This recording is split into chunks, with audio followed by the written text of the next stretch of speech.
Josué capítulo 1, versículos de 1 a 9.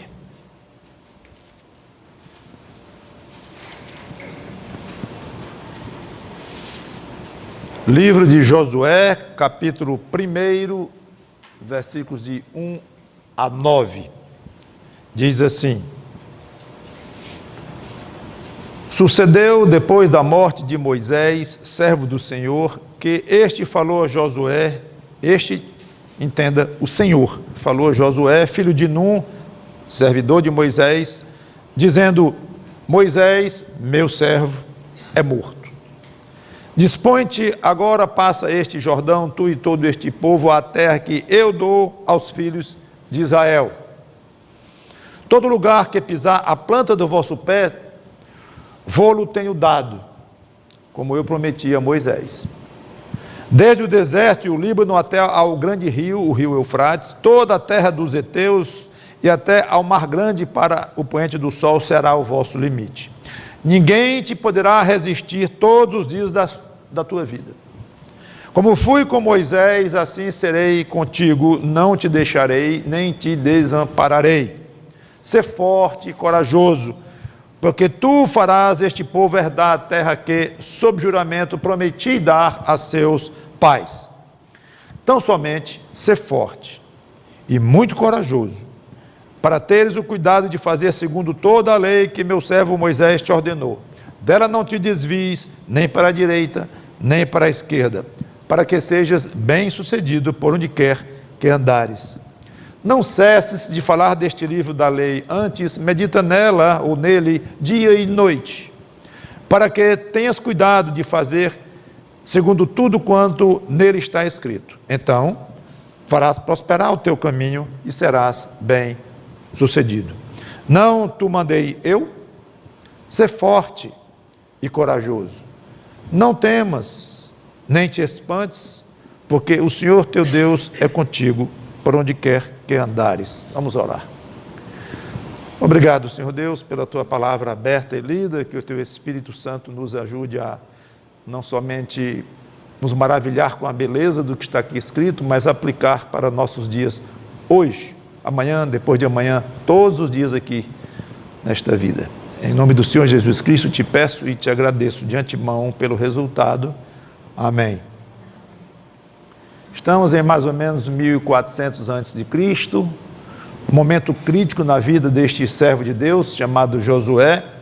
Israel, depois de 40 anos no deserto, estava finalmente entrando na terra prometida, e Moisés acabara de morrer, e Deus então convoca o novo líder para assumir no lugar de Moisés, no caso Josué, que já era ajudante, assessor de Moisés. Duríssimas lutas esperavam Josué e todos de Israel contra os povos que habitavam aquela região, vários povos valentes, idólatras, pagãos, imorais. Então essas lutas não eram apenas físicas que aguardavam Josué, mas espirituais, e essas eram as mais perigosas, inclusive, porque o povo tinha um risco de se corromper com a idolatria dos pagãos daquela região.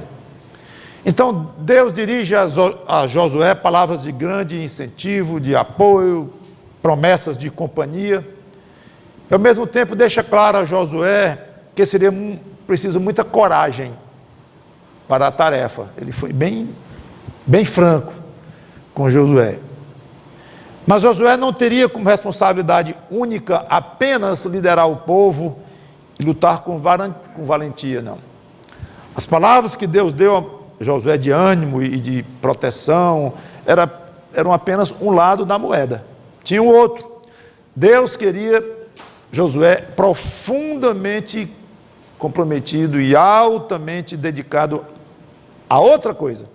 Ao mesmo tempo em que guerreava e liderava o povo aqui, ele queria Josué dedicado à palavra dele, Deus. O texto é belo, empolgante, lindo e muitas vezes citado no início oficial do ministério de um pastor ou de algum missionário ou num contexto de encorajamento para um crente ou uma igreja ou coisa assim, e tudo muito certo, é apropriado que assim de fato seja. Mas mesmo assim, eu acho que é uma lamentável subutilização desse texto.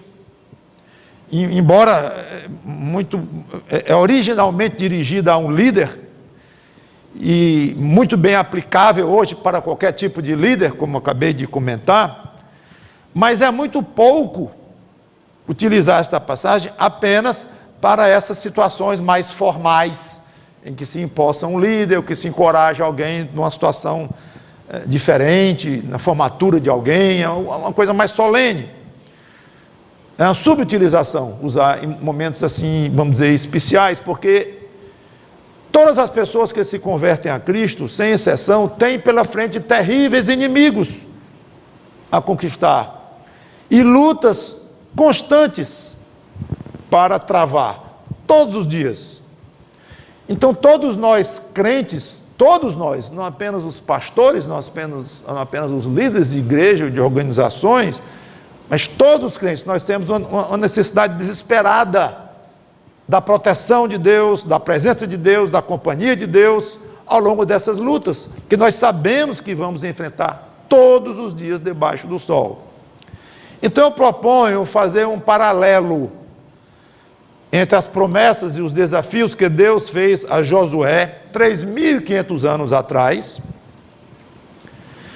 e um paralelo com as promessas e desafios que Deus fez a nós hoje, em pleno Novo Testamento, em plena época cristã. Então, Josué ouviu diretamente de Deus essas palavras aqui registradas, que eu acabei de ler. Tudo bem, nós não ouvimos uma palavra diretamente de Deus, mas nós lemos diretamente de Deus, a palavra dele escrita, as Escrituras. Nesse aspecto, não tem diferença nenhuma. A fonte que chegou até Josué, Deus, é a mesma que chega até nós. Deus, falando para ele, a forma foi falar para Josué. Nós, a forma é falar para nós de uma maneira escrita, mas é a mesma coisa.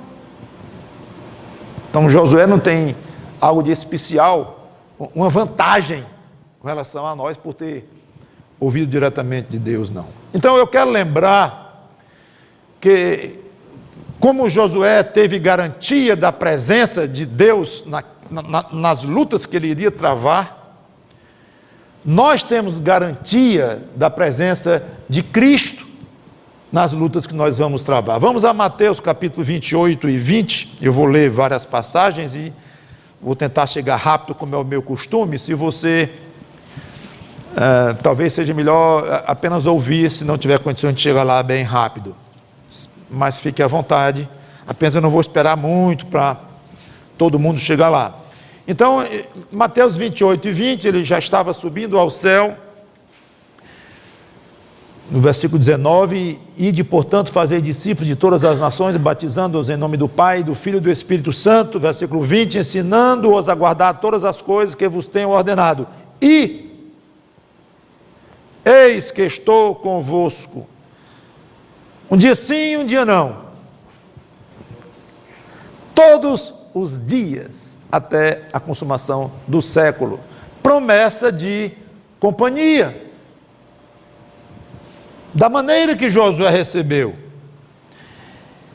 Só que tem algo mais para nós hoje, em época neotestamentária, é que Deus não estaria apenas nos protegendo e nos orientando, como ele prometeu a Josué, mas ele estaria habitando dentro de nós, que aí já é uma verdade tão profunda que nós não alcançamos mais. Eu não sei exatamente o que é nós dizermos que nós somos templo do Espírito Santo, que ele habita em nós. O que é exatamente isso? Não sei descrever, obviamente, é algo muito mais íntimo do que Deus prometeu a Josué ali naquele belo texto de Josué 1.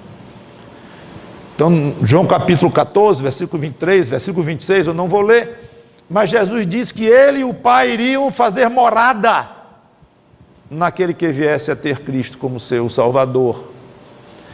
e que ele e o Pai enviariam o Espírito Santo. Então, as três pessoas da Trindade são referidas como vindo habitar em nós, só que o Pai e o Filho fazem isso através do Espírito Santo, a terceira pessoa da Trindade, que as duas pessoas, o Pai e o Filho, enviam.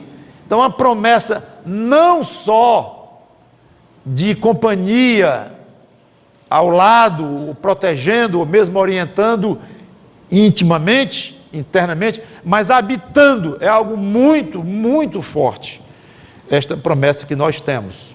Então não adianta olhar para Josué e ficar lá, oh, foi tão bom, era tão bom Josué, porque eu vi do próprio Deus, uma garantia de presença e que está com ele. Você também tem. Você também tem garantia de proteção da parte de Deus, de presença. Mas eu disse que Deus queria Josué comprometido, não só com a liderança do povo e concentrado nas lutas que ele ia travar, mas em outra coisa, que era o quê? Na palavra de Deus. De que forma Deus queria Josué comprometido com a palavra dele? Para que corresse tudo bem.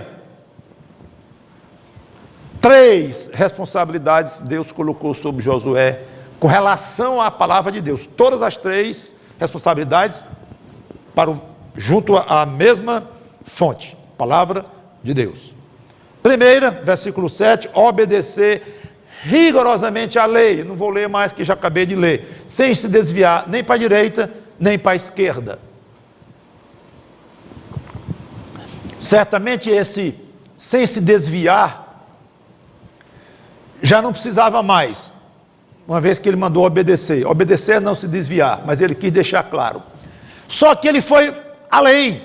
Não se desvie nem para a direita, nem para a esquerda. É claro, Senhor, porque se eu desviar para a esquerda, eu já desviei.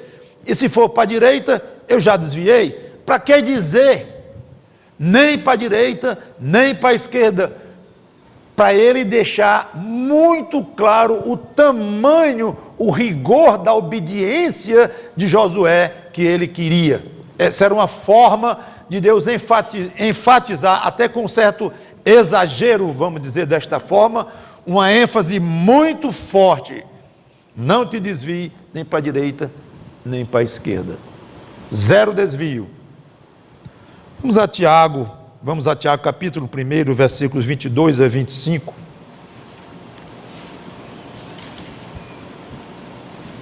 Tiago, capítulo 1, 22 a 25.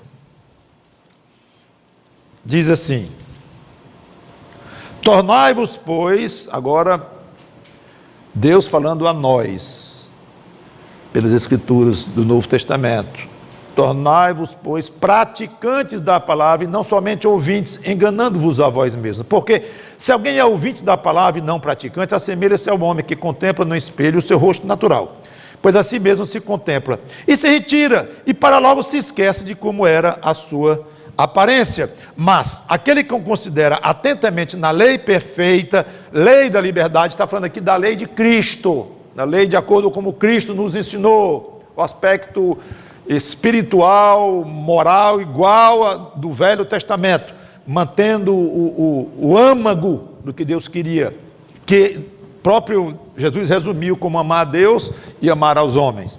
Mas lei de Cristo, você pode entender aqui, lei da liberdade, lei perfeita como a lei de Cristo, e nela persevera, considera e nela persevera, não sendo ouvinte negligente, mas operoso praticante, esse será bem-aventurado no que realizar. Quase o que Deus disse para Josué, quase a mesma coisa, sendo dita a nós. E Jesus, inclusive, chegou a dizer que falta de obediência é falta de amor a Ele. Eu não vou ler, está lá em João 14, 15. Então nós somos fortemente advertidos para obedecer rigorosamente a palavra de Deus.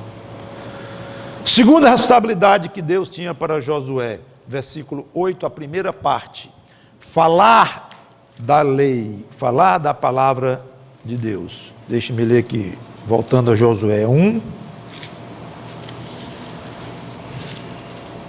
versículo 8, a primeira parte. Não cesses Interessante que não é bem para ele falar da palavra de Deus, mas apenas, não somente falar, mas Deus deu ideia da frequência com que gostaria que Josué falasse da palavra de Deus. Não é uma vez por ano, não é 3 vezes por ano, durante as festas mais importantes dos judeus, não, não cesses, é contínuo, isso deve ser um costume seu, Josué, no seu dia a dia, fale.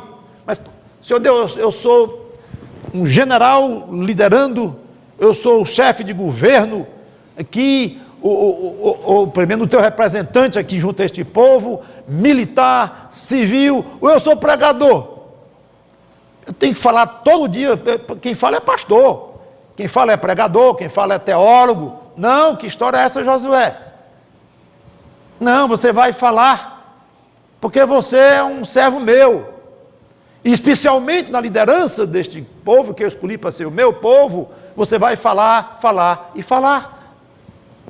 Então não era suficiente Josué apenas obedecer a palavra, ele tinha que passar para outros, educar, ensinar, exortar, julgar o povo, como líder que ele era, tomar decisões com base na palavra.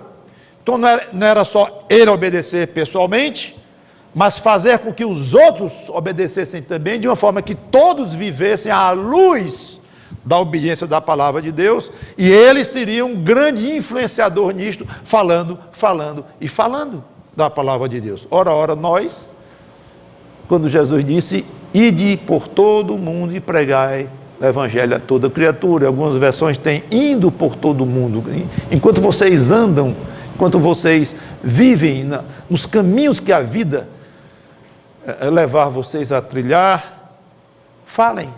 Está lá em Mateus 16 e 15 que eu não vou ler. Então não há lugar certo, não há ocasião apropriada para falar de Cristo. Todas são apropriadas, todo momento, de acordo com certas noções básicas de razoabilidade, claro, e certas de bom senso e tudo. Mas não há um momento certo. Vá falando a palavra de Deus, vá falando.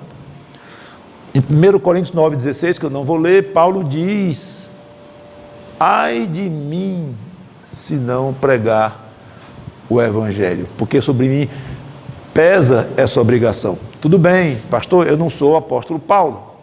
Aquela frase foi dita por Paulo, ele tinha responsabilidades que eu não tinha. Claro, ele era apóstolo, você não é, o tamanho da missão que ele recebeu, gigantesca, então aquilo pesava sobre ele de uma maneira muito grande. Eu concordo que nós não podemos nem devemos aplicar direta e totalmente. Então, do jeito que Paulo disse isso aqui, eu também, todo crente tem que dizer, não creio. Porém, insisto nisso, não precisa ser um apóstolo Paulo para poder dizer com propriedade, me pesa.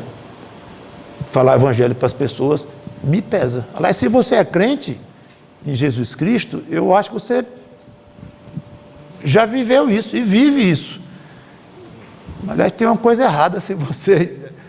Ele convida para uma conversa, um bate-papo comigo depois, se é o caso de você dizer, não me pesa não sou pastor, não sou apóstolo Paulo, não sou pregador, não me pesa pregar o evangelho e falar do evangelho, não sou perito nisso, não sou acadêmico, não conheço bem e tudo, me treme todinho para falar em público. Quem falou que tem que ser num púlpito? Quem disse que tem que ser uma linguagem acadêmica?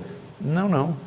Mas falar de Cristo, como alguém falou para você, talvez informalmente, talvez numa praia, talvez andando numa calçada, não sei. Mas alguém falou de Cristo para você. Então tira da mente a ideia de que falar o evangelho é para pastor, para pregador. Josué não era pastor. Josué não era pregador. Josué era um líder militar e civil do povo de Israel que Deus escolheu. Fale, sem cessar. Então, traga para si esta responsabilidade e converse com Deus sobre isso. Senhor, aumenta esse peso em mim, porque tem uma coisa esquisita, eu não estou me sentindo com esse peso todo. E deveria estar pelo menos mais. Tudo bem que o peso sobre um pastor para pregar, de alguém que o senhor escolheu para dar aulas em seminários de altíssimo nível acadêmico, tudo bem, cada um tem a sua responsabilidade, mas coloca em mim o tamanho da responsabilidade que tu queres para mim, do meu jeito, da minha insignificância, ou da minha inteligência, ou da minha formação, não importa, para mim, qual é o tamanho da responsabilidade que tu queres para eu falar o evangelho?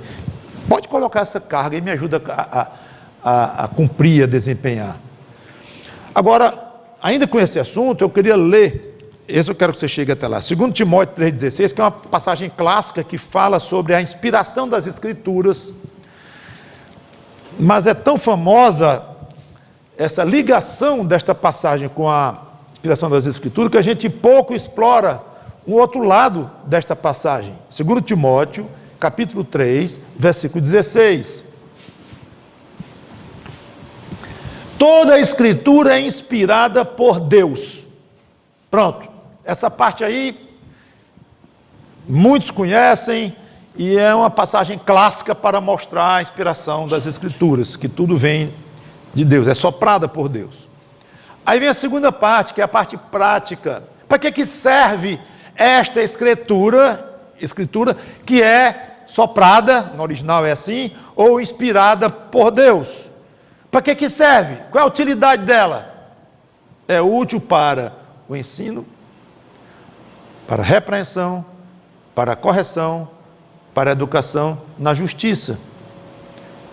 E 17, a fim de que o homem de Deus, eu sou mulher, não sou homem, não tem nada a ver comigo. Tem, é alguém que é crente, é de Deus só. Esquece aí se você é homem ou mulher, tá bom? A fim de que o homem de Deus, ou a mulher de Deus, a pessoa de Deus, seja perfeito e perfeitamente habilitado para toda boa obra. Eu acho, minha maneira de ver, que cada crente tem não só o direito, mas eu diria a obrigação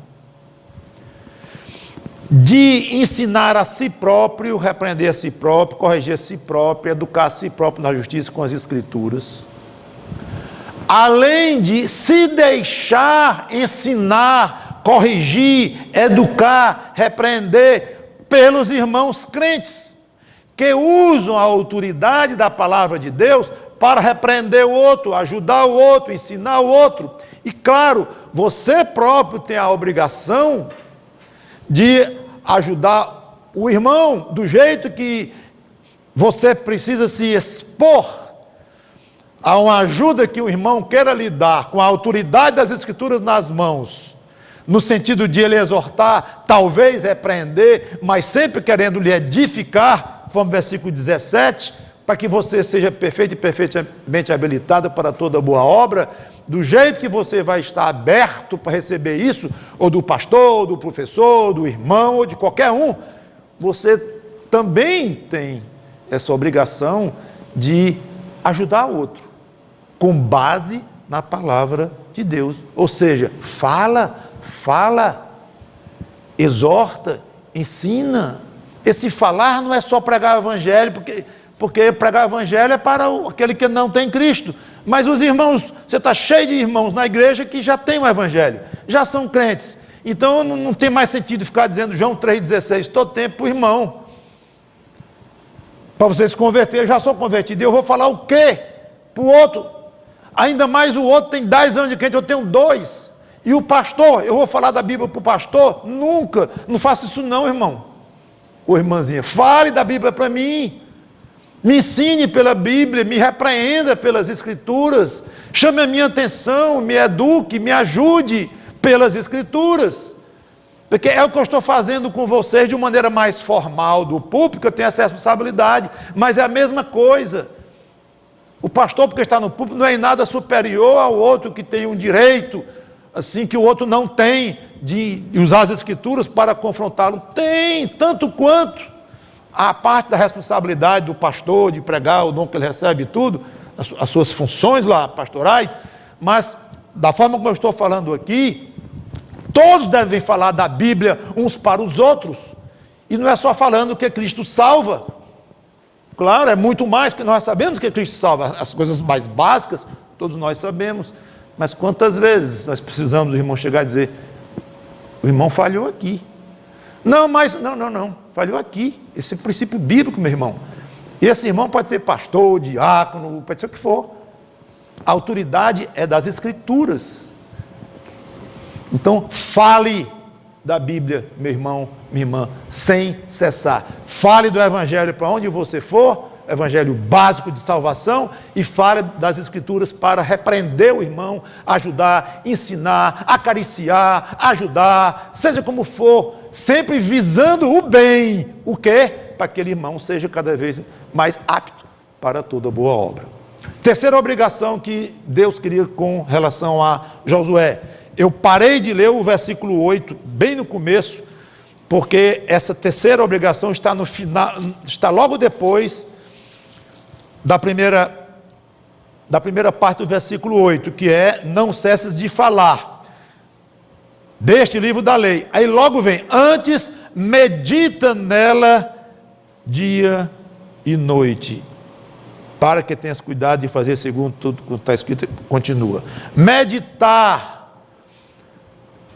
É interessante, é uma forma de dizer: ô Josué, é o seguinte, você não vai conseguir falar sem cessar da minha palavra, falar de uma maneira séria, correta com o que minha palavra ensina, eficiente, se você não meditar nela. Você pode falar como um papagaio, o dia todinho falando da palavra, mas está falando errado. Ou está falando mesmo corretamente, mas de uma maneira mecânica, fria. Não quero isso não. Eu quero que o seu falar, Josué, seja respaldado numa meditação constante. Somente assim é o que você disser vai servir para o outro. Isso é até lógico. Deus queria meditação, reflexão da parte de Josué. E seria essa intimidade que Josué iria ganhar com a palavra, que iria garantir a ele um coração afinado com Deus e, como consequência, uma obediência sincera e plenas condições de falar de maneira correta e eficaz. Nós também hoje corremos o perigo de ficarmos mecânicos na obediência, que é o famoso legalista, que ele quer obedecer tudo de acordo com a letra, tudo como é para ser, rigorosamente, cada detalhe, e ele passa do limite, no sentido de que o mais importante é ser rigorosamente correto nos mínimos detalhes. Mas o coração dele não está muito preocupado em agradar a Deus, em conhecer mais a Deus. Esse é o legalista. Ele é até muito obediente nas coisas que se vê, nas coisas de fazer, de realizar, de contribuir, tudo certinho, mas não é o ideal. Está faltando alguma coisa nele. Ótima a obediência dele, mas está faltando alguma coisa. Então nós podemos ficar muito frios na obediência e no falar. E fala de uma maneira quase como uma obrigação, e sem o coração estar ali dentro. Eu queria 1 Timóteo capítulo 4, versículo 15.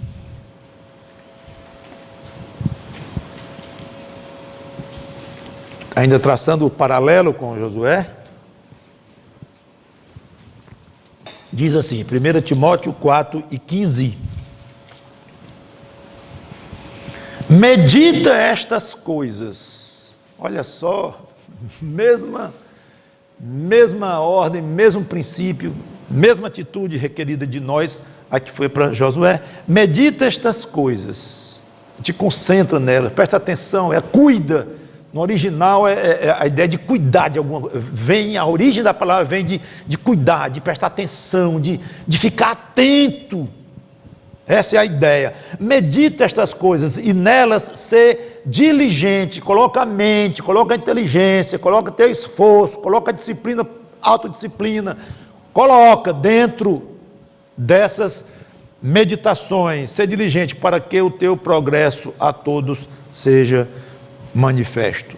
Então meditar não é só pensar, ter pensamentos sobre alguma coisa, é ocupar mente e espírito em considerações, raciocínios, indagações para ele próprio e buscar respostas em livros, em conversas, em oração, é abrindo o espírito para Deus, na busca de um relacionamento mútuo. Meditação abre espaço para Deus voltar e falar com você através do seu coração, e o Espírito Santo lhe influenciar internamente, de trabalhar em você. Pensamento, de uma maneira bem fria, ele é unilateral. Eu pensei em você. Ponto. Eu tive refletindo sobre o nosso relacionamento. Completamente diferente. Você concorda? Pensar daqui para lá. Aliás, eu posso ter pensado com raiva, com saudade, com alegria, com qualquer... com muitas atitudes, dentro da ideia de pensar. É usar a memória para lembrar de alguém. Pronto, pensei em você. Mas é totalmente diferente de dizer, meditei sobre você, refleti sobre a importância de ter você na minha vida, ou refleti que nosso namoro não pode continuar, nós não podemos casar, que vai dar errado esse casamento, por isso, ou refleti e quero convidar você para ser minha esposa, por exemplo. Então, a reflexão, a meditação é muito mais do que um simples pensamento. E no caso de envolver a pessoa de Deus, quando nós refletimos nas coisas de Deus, que é o que a Bíblia fala de Deus, então nós abrimos um espaço, por mão dupla, nós e Deus, Deus e nós. E Deus responde nossas indagações um tanto quanto. Ele nos orienta, nos livros que lê, pessoalmente, um testemunho pessoal, muitas vezes eu peço orientação a Deus sobre o livro a ler. Há muitos livros para se ler, muitos livros, ainda mais com a internet aí, que você, com um clique de um dedo, você baixa um livro digitalmente, não sabe nem de que parte do mundo está o computador que jogou dentro do seu, aquele livro em poucos segundos. Então são milhares e milhares e milhares de livros. Qual livro ler? Eu quero meditar, eu quero te conhecer melhor. Que livro eu vou ler além das Escrituras, claro. Então a ideia de você buscar Deus de maneira séria, meditar sobre a pessoa de Deus, não, pastor, aqui diz que é para meditar na palavra de Deus. Ora, é claro que a palavra de Deus fala de Deus. Então quando manda meditar na palavra de Deus, é meditar em Deus, buscar Deus com mais intimidade. Josué, me busque. Porque se você não vai conseguir nem falar direito da minha palavra, e muito menos obedecer minha palavra, e assim sua liderança vai ser um fracasso. E é já o que eu quero falar para encerrar, é a questão das consequências. Sim, e aí, Deus deu a Josué alguma dica do que aconteceria se Josué seguisse o que Deus queria? Obedecesse a Bíblia, falasse da Bíblia e meditasse na Bíblia? Sim. Versículo 5 fala em vitória, e versículo 8 também fala em sucesso e vitória. Não vou ler a passagem, e para nós também, eu não vou ler porque eu já li, e para nós, 1 João capítulo 5, versículos 2 a 4, 1 João capítulo 5, versículos 2 a 4, nisto conhecemos que amamos os filhos de Deus, quando amamos a Deus e praticamos os seus mandamentos. Olha a obediência aí, olha o amor ao próprio Deus aí, está tudo aí, porque este é o amor de Deus, que guardemos os seus mandamentos. De novo, ora, os seus mandamentos não são penosos, porque todo que é nascido de Deus, o que tem? Hein? Vence o mundo. Opa, o assunto aqui é guerra? É. O assunto aqui é vitória, é luta? É. Ah, agora estou me lembrando de Josué, porque também era uma luta, muita luta esse homem iria enfrentar. Ora, parece até que está falando com Josué, está falando é comigo, o apóstolo João, em pleno Novo Testamento. Vence o mundo, E para deixar bem claro que João queria falar era de luta mesmo, e essa é a vitória. Aí usa de novo a expressão, que vence o mundo, a nossa fé.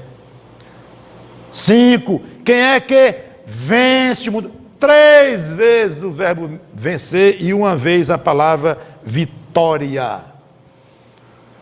Nós temos garantias de vitórias espirituais se obedecermos às coisas que Cristo quer para nós. Agora, só quem vê de vitórias militares são vitórias espirituais, não ganhas com espada, mas com a fé. João deixou claro aqui qual era a arma. A de Josué era espada mesmo, muita espada, muita lança, muita morte. Mas conosco é diferente nesse aspecto. Agora, claro, que vitória não existe sem cansaço, sem aflição, sem vigilância, sem angústia, sem esforço. Rapaz, ontem eu tive uma vitória grande. Venceu quem? Ou o quê? Nada. Mas tu não teve vitória. Mas foi uma vitória... Bom, foi uma vitória sobre minha preguiça. Então você venceu a preguiça. É mesmo, foi uma vitória. Então não tem sentido falar em vitória sem luta, é ridículo. Eu tive uma vitória na minha cama só dormindo o dia todinho. Não sei nem que vitória é esta. Não é vitória, porque não tem luta. Então não se iluda. Vai haver cansaço, vai haver lutas, vai haver inclusive derrotas pontuais. Josué através dele. Lembra da cidade de Ai, depois de Jericó, derrotado. Desobedeceram a Deus, derrota. Então ele teve suas derrotas, mas desobedeceu. Então, nós temos que entender que haverá cansaço, luta, dificuldade de todo jeito. Eu acho bonito quando lá em versículo 9, Deus diz para Josué, ser forte e corajoso, não temas, nem te espantes.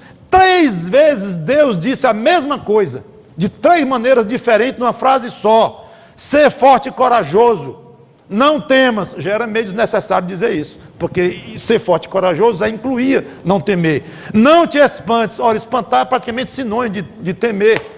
Mas Deus enfatiza, dizendo, Josué, vai ser duro. Eu estou sendo claro com você, não estou lhe iludindo. Vai ser duro. Jesus nunca prometeu uma vida tranquila a nós. Eu vim trazer o quê? Entre pai e filho, irmão e irmã? Divisão. Os inimigos do homem serão da própria casa. Lá vem a ideia de novo de luta, de guerra, de batalha. Os inimigos, está lá, eu não vou ler, Mateus 10, 34 a 39, e no fim ele diz, quem quiser vir após mim, tome as suas rosas, tome os seus deleites, os seus perfumes, a sua grana, e siga-me, a sua cruz, e siga-me. Então ele foi muito franco, que haveríamos de ter muitas tribulações. E o sucesso do crente não é escapar das tribulações, é vencê-las. Você vê um crente que nos últimos anos não teve tribulação nenhuma, está um pouquinho esquisito, tudo que eu vou dizer. Deus é poderoso, é sábio, mas está esquisito. Cadê a tua cruz? Ferrujou. Eu nem sei pedir, deve estar debaixo da cama. Há anos eu não carrego um tipo de cruz nenhuma, está tudo tão maravilhoso comigo. Vamos conversar também um pouquinho, irmão. Não vou julgar você não, mas tem uma coisa talvez um pouco errada. Eu quero encerrar. No versículo 9, eu acho lindo quando Deus diz, não te mandei eu. Curtinha a frase mais forte. Josué, eu sou o responsável por você.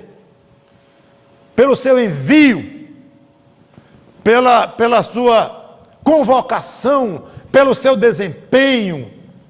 Faça isso que eu estou dizendo aqui. Mas na realidade, eu sou o responsável por você. É muito bonito isso. Jesus deixou muito claro, e eu quero encerrar com esta leitura em João 20 e 21, usando o verbo enviar. Falando com seus discípulos, mas obviamente aplicável, facilmente aplicável e obviamente aplicável a nós. João capítulo 20, versículo 21.